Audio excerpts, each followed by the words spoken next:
देंगे एक बार ना। आपसे कह रहा है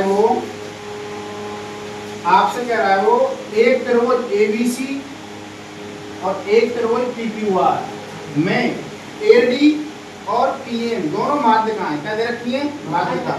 इसका मतलब बीडी और सीडी बराबर होंगी और क्यूएम एमआर के बराबर होगी। ये चीज उसने दी थी आपको। दूसरी चीज क्या दी थी, उसने दिया था आपको त्रिभुज एबीसी समरूप त्रिभुज पीक्यूआर। अब आप मुझे बताइए, समरूप त्रिभुज पीक्यूआर दे रखा है, इसका मतलब क्या होगा, AB बटे में PQ बराबर BC बटे में किसके, QR के बराबर AC बटे में किसके, हमारा PR के। ये चीज आपको दे रखी थी। सिद्ध क्या करना था आपको, AB बटे में PQ बराबर AD बटे में कितना, PM। यानी कि आपको AD बटे में PQ बराबर AD बटे में किसके, हमारा PM। ये बात आपको प्रूव करनी थी। अब देखो ऊपर से हमने क्या दिया, क्योंकि त्रिभुज ABC समरूप त्रिभुज आपको PQR दिया हुआ है, ये वाला त्रिभुज इसके समरूप दे रखा है, और समरूप त्रिभुज से क्या होगा कि संगत भुजाएं समानुपात होंगी, अर्थात AB बटे में PQ और दूसरा BC बटे में कितना, हमारा QR के क्या होंगे आपस में बराबर। इससे हमारा समरूप त्रिभुजों की संगत भुजाएं क्या होती है, हमारी समान होती है, या सॉरी समान अनुपात में होती है। अच्छा, दूसरा संगत कोण क्या होते हैं हमारे, बराबर एंगल B किसके बराबर होगा, एंगल Q के।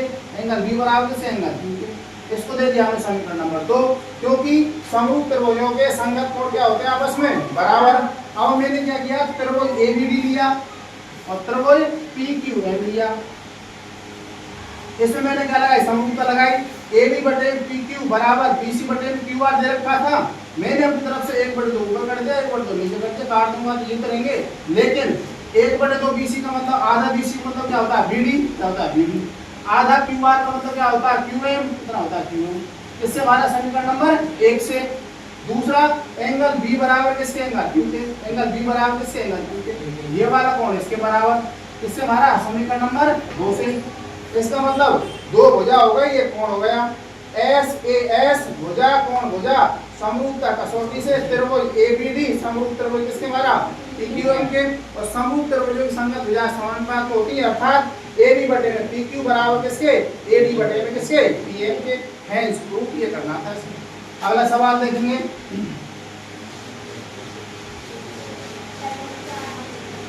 कौन 4 है,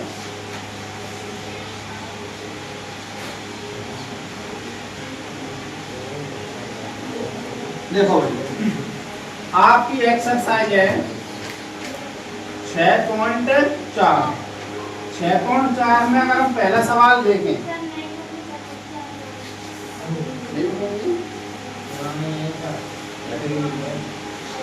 एक बार देखता हूँ।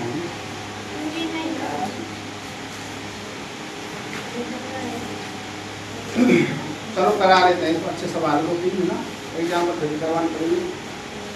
आपको दे रखा है, मान लीजिए आपको एक तो त्रिभुज ABC दे रखा है। कौन त्रिभुज दे रखा है, ABC। दूसरा त्रिभुज दे रखा है आपको DEF। कौन दे रखा है, DEF। आपस में ये समरूप दे रखे हैं। आप क्या दे रखे हैं, समरूप। उसने आपको दिया क्या, देखो दिया है त्रिभुज ABC व त्रिभुज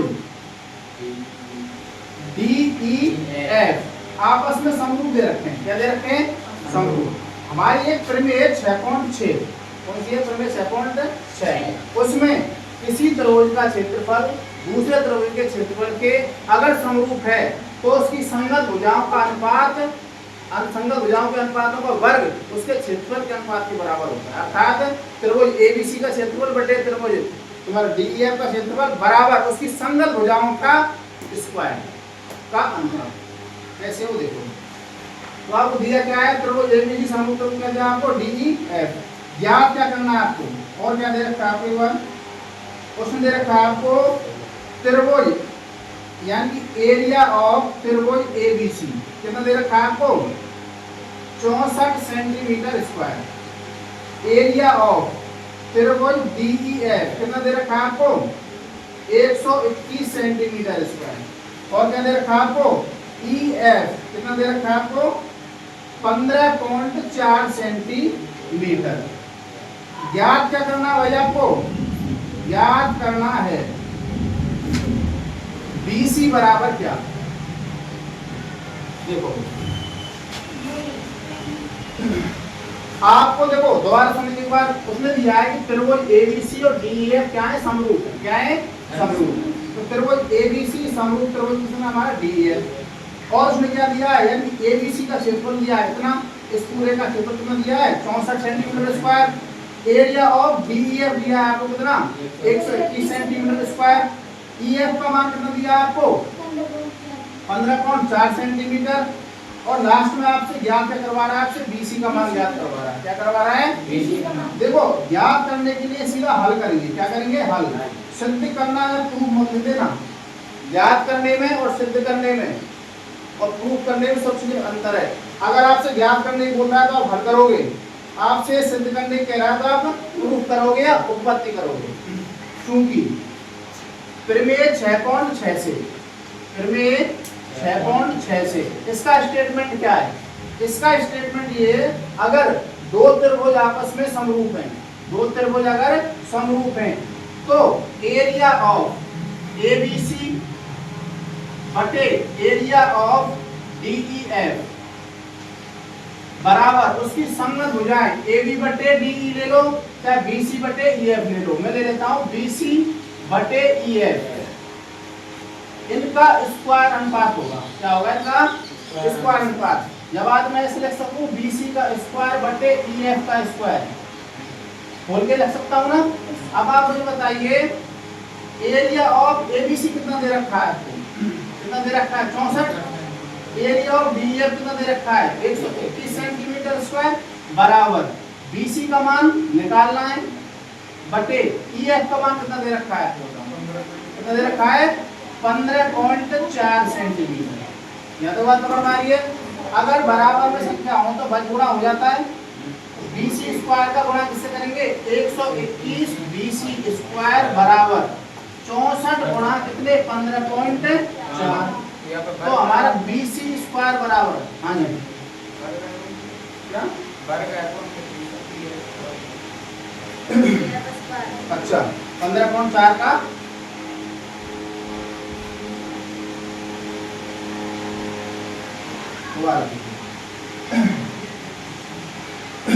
इसका स्क्वायर दे रखा है, इसका स्क्वायर दे रखा है, बीसी का स्क्वायर लिख लिया और लास्ट में कितना हमारा 15.4 का क्या हमारा स्क्वायर। इसका गुणा इससे करेंगे और इसका गुणा इससे करेंगे तो हो जाएगा 121 बीसी स्क्वायर बराबर 15.4 गुणा 15.4 गुणा ये कितना है हमारा 64। कितना है 64। अब आप मुझे बताइए 121 किससे कट रहा है हमारे 11 से। देखो 11 11 121 और 11 कम 11 और 11 चौक 44 और 11 कम 11 और 11 चौक 44। बात समझ आई क्या भाई 15.4 में 11 भाग देंगे, 11 कम 11 बच के 4 और 11 चौक 44, 11 कम 11 बच के 4, 11 चौक 44। एक के बाद पॉइंट। तो हमारा क्या आ गया बीसी का स्क्वायर बराबर 1.4 गुणा 1.4 गुणा 64 का लिख सके बताइयो 8 64 लिख सकते हैं क्या, एक जोड़ा में ये एक जोड़ा में ये।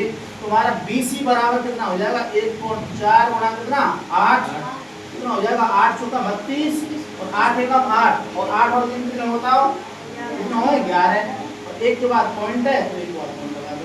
इतने सेंटीमीटर तुम्हारी क्या आ गई बीसी आ गई। ना समझे बात है कितनी आ गई हमारी 11.2 सेंटीमीटर आ गई। नोट करेंगे एक बार दोबारा समझा देंगे।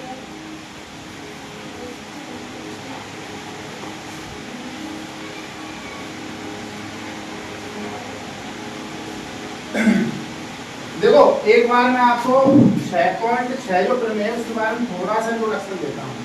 हमारी 6.6 प्रमेय किस बात कहती है, अगर कोई दो त्रिभुज ए बी सी और डी एफ है और वो आपस में समरूप है। कैसे समरूप, तो समरूप त्रिभुज का मतलब ये हो गया क्षेत्रफलों के बारे में नियम लगाए ना, तो एबीसी का क्षेत्रफल बटे डीईएफ का क्षेत्रफल उसकी संगत भुजाओं के वर्गों के अनुपात के बराबर होता है। अर्थात एबी बटे डीक्यू का होल स्क्वायर मान लो, चाहे आपको एसी बटे डीएफ का होल स्क्वायर मान लो, चाहे आप बीसी बटे ईएफ का होल स्क्वायर मान लो।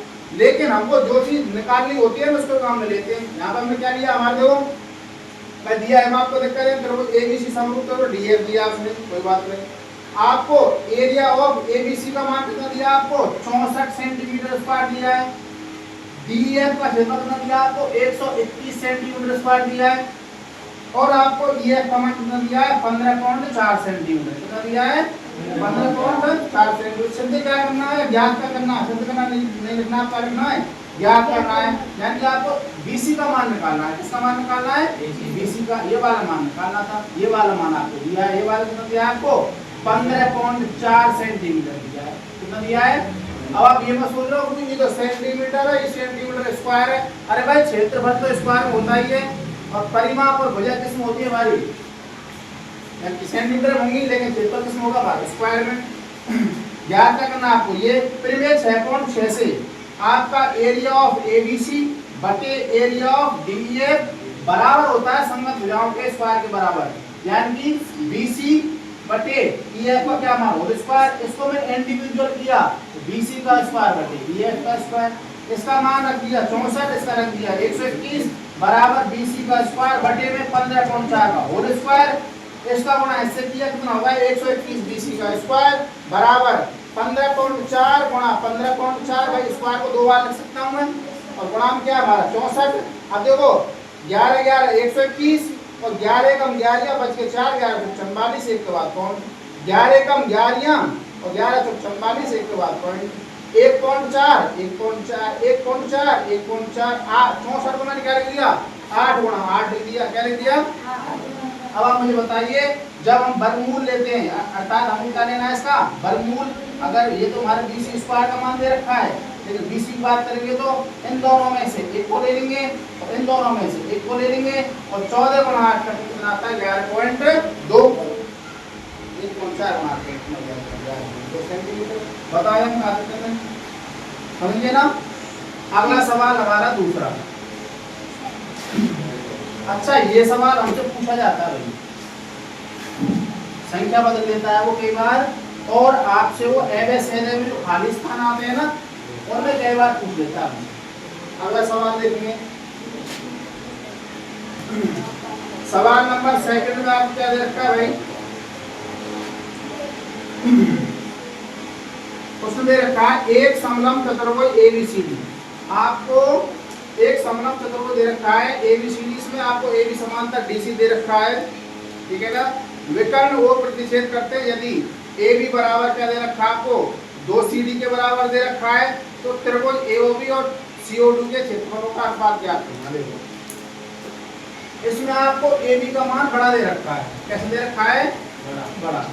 इसलिए आप इसको ऐसा बनाएंगे, ए बी सी और डी, ये विकर्ण ये विकर्ण, यहाँ पे इंटरसेक्ट कर रहे हैं हमारे बिंदु ऊपर।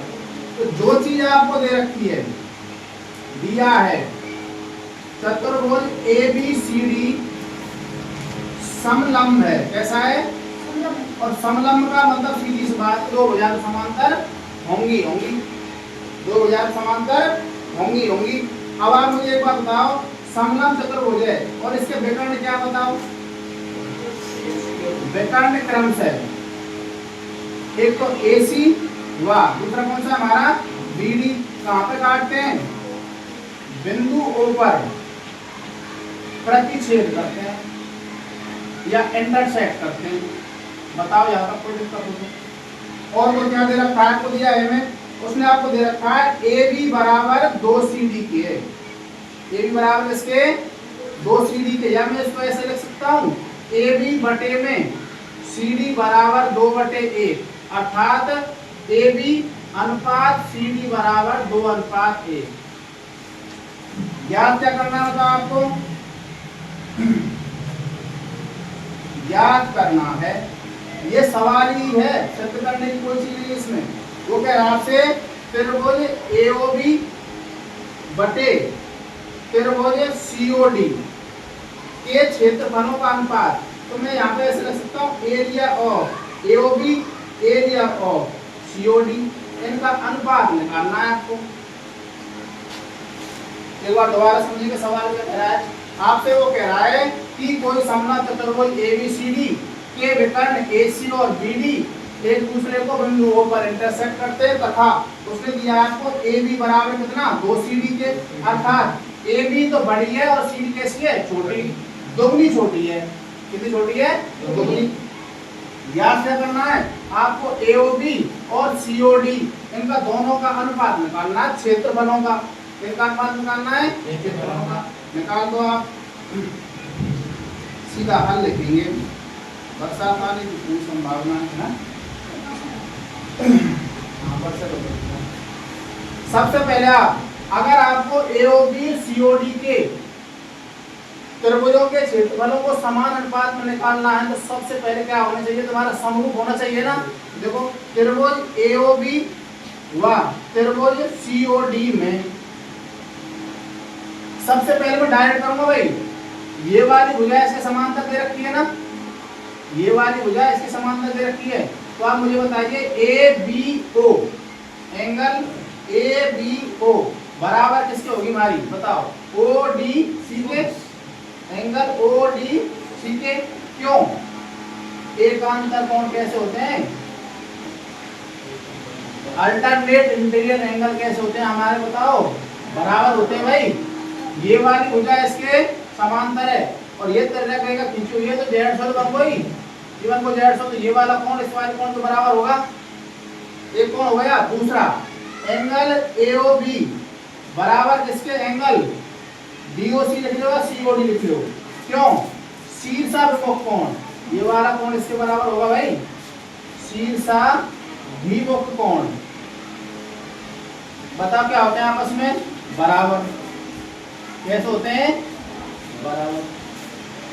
शीर्षाभिमुख कोण कैसे होते हैं आपस में? बराबर। तो ये भी कोण और ये भी कोण, तो कोण कोण यानी कि एंगल एंगल समरूपता कसौटी से, समरूपता कसौटी से बताओ त्रिभुज AOB समरूप त्रिभुज किसके? COD के। और जब समरूप हो गया तो इम्प्लाइज दैट त्रिभुज कौन सी हमारी? बताओ 6.6 से त्रिभुज AOB एरिया ऑफ त्रिभुज AOB बटे एरिया ऑफ त्रिभुज COD की का तुम्हारा जो क्षेत्रफलों का जो अनुपात है उसकी संगत भुजाओं के समान अनुपात होगा। तो संगत भुजा इसकी क्या हमारी? AB और इसकी क्या हमारी? DC। AB बटे में DC का स्क्वायर क्या होगा आपस में? बराबर। अब आप मुझे बताइए हमारा AB का मान किसके बराबर दे रखा है? 2 CD के। इसको मैंने लिख दिया AB और ये बटे में जाएगा तुम्हारा CD। तो 2 यहाँ पर ऐसा कैसा नीचे मैंने 1 रख दिया। AB बटे CD का मान कितना दे रखा है आपको? 2/1। तो लिख सकता हूँ 2 का स्क्वायर बटे 1 का स्क्वायर बराबर कितना होगा? 4/1। और इसको मैं क्या लिख सकता हूँ? 4:1। क्या लिख सकता हूँ? 4:1 ही आंसर है। एक बार नोट करेंगे, दोबारा समझा देंगे। ये करना है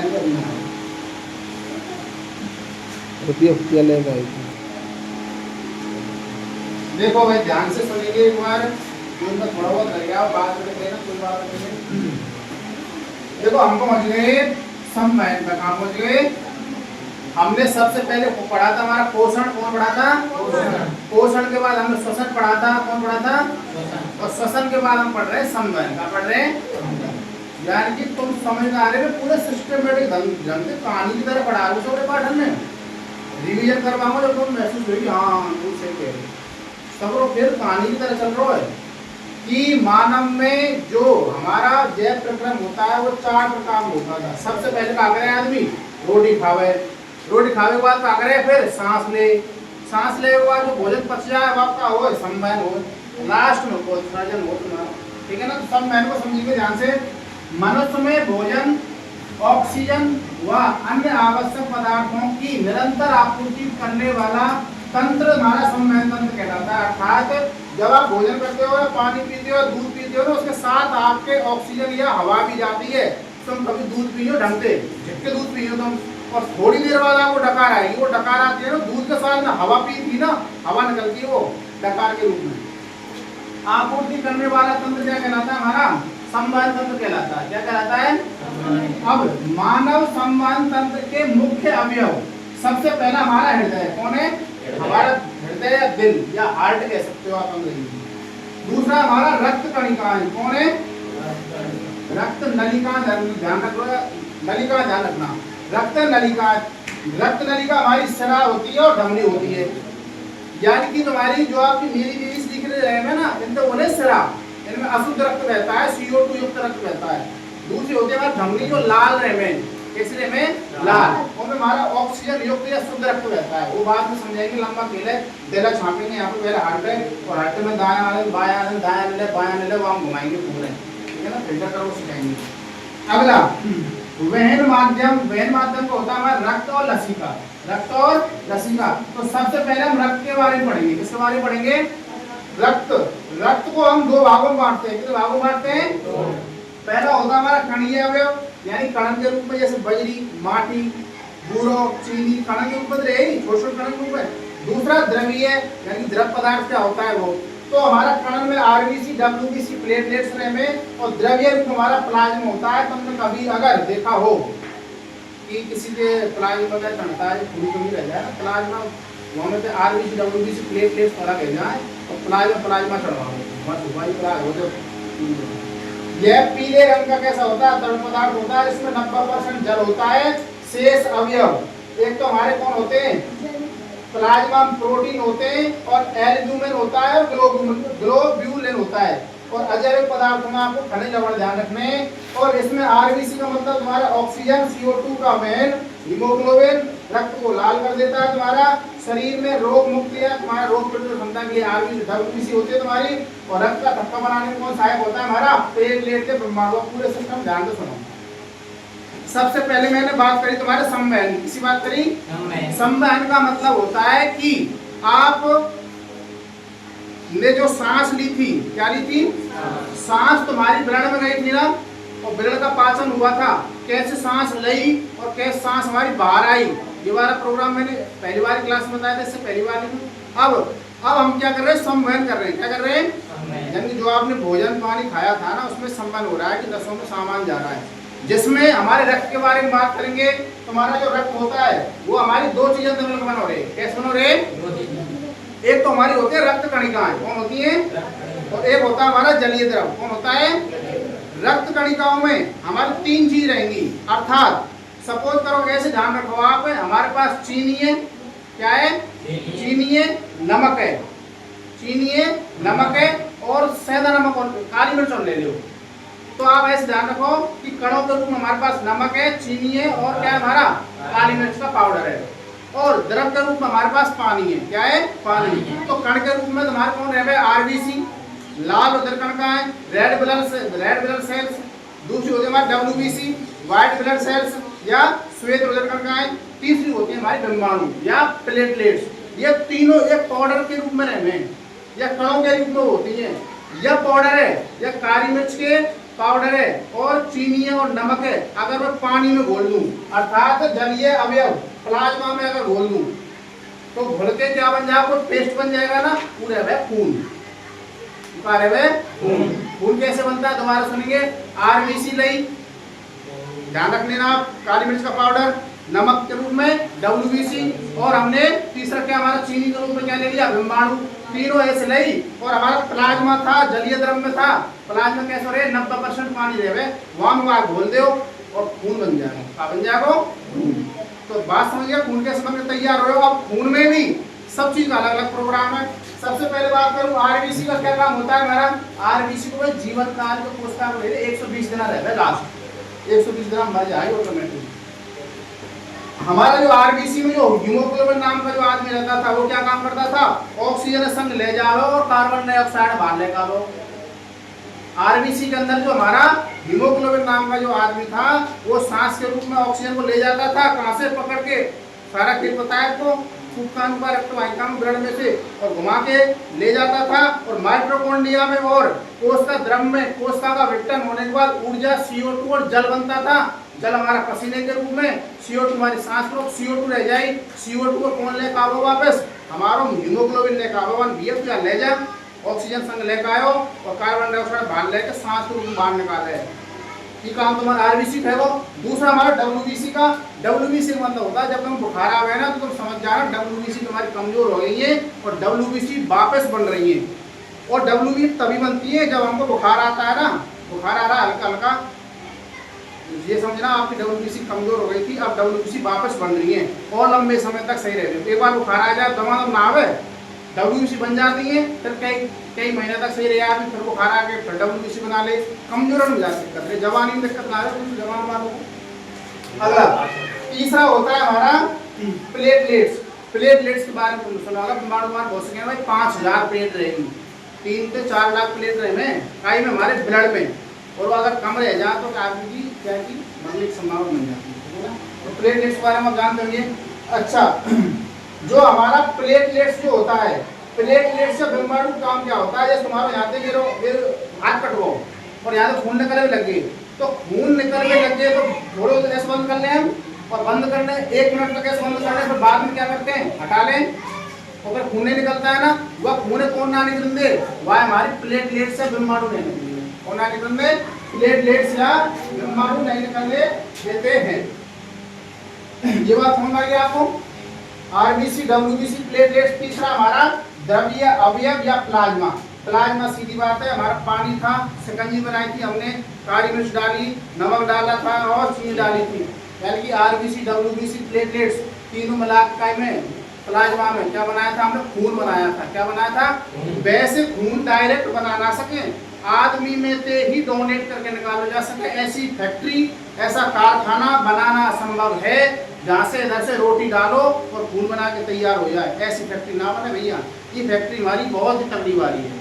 तुमने सुना होगा फलानी फैक्ट्री में खून बन रहा है, खून बनता तो आदमी में क्यों खिंचवाते, कभी जवाहर सिंह रेड्डी के जन्मदिन पर खिंच रहा हो, कभी सचिन पायलट के खिंच रहा हो, कभी मोदी के खिंच रहा हो, लोग बात में पायलट को कौन जो भी कुछ है बॉस मानते हैं, मैं जवाहर सिंह रेड्डी को, मैं मोदी को, तो आप फिर खून डोनेट करते हैं। वैसे ब्लड डोनेट करने से जो ज़्यादा पुष्ट आदमी रहे ना उनको लाभदायक रहता है, उससे क्या है ब्लड तुरंत बन जाता है। हमारे संजय शरीर में अगर आदमी को खून निकलवाओ ना तो 2-1 दिन में बन जाओ, तुम क्या सोच रहे हैं कि 10-20 दिन लगेंगे। हमारी मैया हमने जो समझे कि पहले हम खून दी हो और 2-4-5 साल तक बाकी रहे, अरे खून तो 3 दिन में बन जाए, हमारा शरीर इतना समय ना लगा तो काम सही करवे वो हम नोट समय याद करने में टाइम लगा लेंगे, लेकिन ये जो खून बनाने में और अपने काम करने में समय ना लगा तुरंत करता है, ठीक है ना। अब देखो हमारा जो जलीय द्रव्य या द्रव्य अवयव प्लाज्मा, ये पीले रंग का तरल पदार्थ होता है, इसमें 90% क्या होता है, जल होता है, तथा शेष अवयव क्या होते हैं, तो जैविक होते हैं और दूसरे अजैविक। जैविक में आपको प्लाज्मा में प्रोटीन होता है, एल्ब्यूमिन होता है, तुम्हारा ग्लोब्यूलिन होता है, और अजैविक पदार्थ में खनिज होता है और लवण होता है। खनिज का मतलब सोना, चांदी, लोहा, प्लास्टिक, और लवण के रूप में नमक वगैरह, ये चीज रहेंगे हमारे खून के अंदर। दोबारा सुनेंगे, खून आरबीसी, डब्ल्यूबीसी, प्लेटलेट्स और प्लाज्मा। और प्लाज्मा में जैविक अजैविक, जैविक में ये वाला सामान, अजैविक में सोना, चांदी, लोहा, नमक वगैरह सब चीज ना, और बाकी करा लेंगे तुम्हारा कल। लड़कियां 2 मिनट बैठी रहेंगी।